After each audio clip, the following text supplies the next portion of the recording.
म्हणजे शिक्षक होण्यासाठी काय करायला पाहिजे?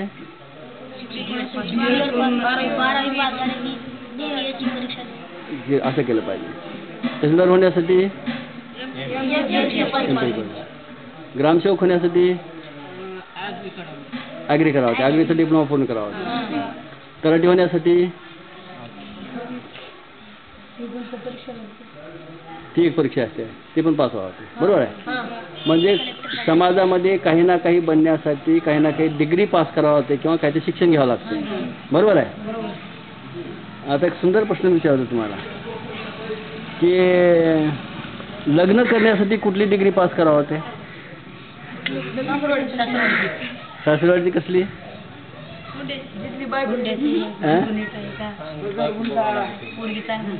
पोरगी नाही बाबा, मुलगा असो किंवा मुलगी असो तर त्याने लग्नास योग्य आहेत असं म्हणण्यासाठी त्याला काय योग्यता यावं लागते? मुलीचं वय 22. तुम्हाला हे कोण सांगितलं?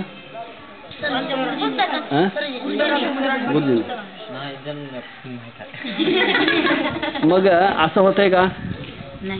असंच होतंय का? कसं होतंय?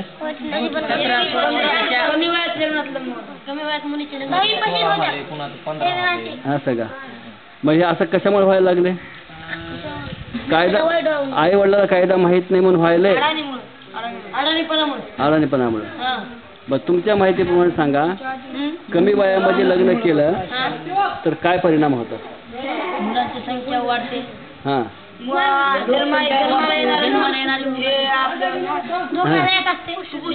कुपोषित होत आहे, दुर्बल होत आहे.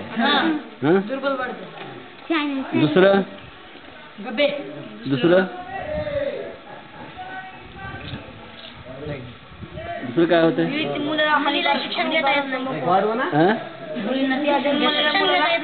कुणाला शिक्षण घेता येत नाही? मुलींना शिक्षण घेता येत नाही. बरोबर, ह्यानं सांगितलं की लवकर लग्न झाल्यामुळे मुलीला शिक्षण घेता येत नाही. मग आता हे सगळे दुष्परिणाम असे आहेत. मग तुमच्या घरामध्ये तुमच्या बहिणीचं किंवा भावाचं कमी वयामध्ये लग्न होतंय का? कुणाचंच होईना? कुणाचंच होईना? बघा, आधी झाला असेल, आधी झाले, इथून पुढे. बर, दुसरं असं मला सांगा, मागे काय झालं ते झालं, इथून पुढे तुम्ही कधी लग्न करणार? 21 वर्ष पूर्ण झाल्यानंतर. 25 म्हणा घेईल बघा. नाही, ठीक आहे, कमी मर्यादा सांभाळा येतात. 21 वर्ष पूर्ण झाल्याच्या नंतर. बरोबर आहे. आणि कुठल्या वयाच्या मुलीची लग्न करणार? 18 वर्ष पूर्ण झाले. 18 वर्ष पूर्ण झालेले.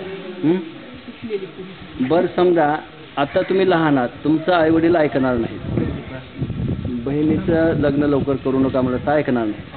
पण समजा तुम्ही मोठे झाले, म्हणजे 21 वर्ष झाले, 22 वर्ष झाले, तेव्हा तुम्ही सांगू शकाल का नाही आई वडिलाला की बाबा इतक्या कमी वयामध्ये लग्न करणं बरोबर नाही, असं सांगू शकणार? बरं, आता तुम्ही एक उपाय असा सांगा की कमी वयामध्ये लग्न होऊ नये म्हणून मुलाचं किंवा मुलीचं काय करायला पाहिजे? आपल्या आई वडिलांना कमी वयामध्ये लग्न करू नका म्हणून सांगायला पाहिजे. करू नये. हां. जास्ती आणि कमी वयात मुलींना शिक्षण द्या. हां. मुलींना शिक्षण द्यायला पाहिजे. हां हां. अच्छा. 18 वर्ष झाल्यानंतरच त्याचे लग्न करायचे असे आई वडिलांना सांगा. अरे, मला माझ्या कल्पनेपेक्षा तुम्ही चांगलं बोललात रे. म्हणजे मला असं वाटत नव्हतं तुम्हाला इतकी माहिती असेल म्हणून. तुमचं खरंच अभिनंदन करायला पाहिजे मित्रांनो. बरं, मला असं सांगा, खऱ्या अर्थानं सायन्सच्या दृष्टिकोनातून माणसाचं शरीरशास्त्र काय असते तुम्हाला समजलेलं आहे का?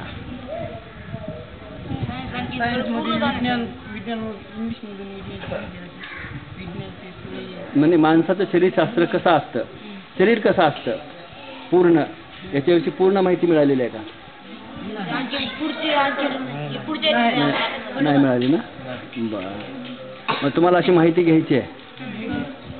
बरं ती माहिती समजा कॉम्प्युटरवर टाकलेली तुम्हाला असं चित्राच्या रूपानं पिक्चरच्या रूपानं जर दाखवली तर तुम्हाला बघायला आवडेल हां बरं ठीक आहे आपण काय करू दुसऱ्या वेळेस आलं की आम्ही ती माहिती घेऊन येतो जे साधारणतः इयत्ता 7वीच्या पुढे आहेत मुलं 7वीपासून पुढे असे जी मुलं आहेत तर त्या मुलांना ते बघायला मिळेल 7वीपेक्षा कमी असलेल्या मुलांना ते समजणार नाही बरोबर आहे 7वीपेक्षा कमी असलेल्या मुलांना ते समजणार नाही म्हणून आपण तसं करूया पण पुढे मी ज्या दिवशी येईन त्या दिवशी मी कुणाला संपर्क करायचा आणि कुणाला सांगायचं की मी आज येऊ लागलो म्हणून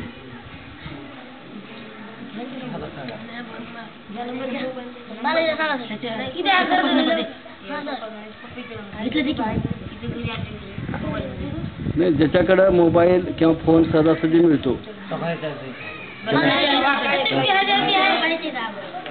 होय रे आणि तू सगळ्याला सांगू शकतो हां 2-3 घेऊ ते चांगलं असतं बरं तुम्ही मला बरंच माहिती विचारली आणि तुम्ही सांगितली पण तुम्हाला असं वाटलं नाही काय की सर कोण आहेत इंट्रोडक्शन म्हणा किंवा परिचय सांगा असं म्हणा माझं नाव मच्छिंद्र गोजमे काय गोजमे आडनाव ऐकलेलं आहे काळे गोरे भंडारे बिंडारे सगळे ऐकलेले असते हां गोजमे कधी ऐकले का नाही कारण काय गोजमे अण्णाचे 2च कुटुंब आहेत अख्ख्या जगात बरं बरं आलो मोबाईल म्हणल्या का कॅमेरा बरं चला आलो तर माझं नाव मच्छिंद्र गोजमे ग्रामीण विकास लोकसंस्था अहमदपूर या संस्थेचा अध्यक्ष म्हणून मी काम करतो आणि या संस्थेच्या वतीनं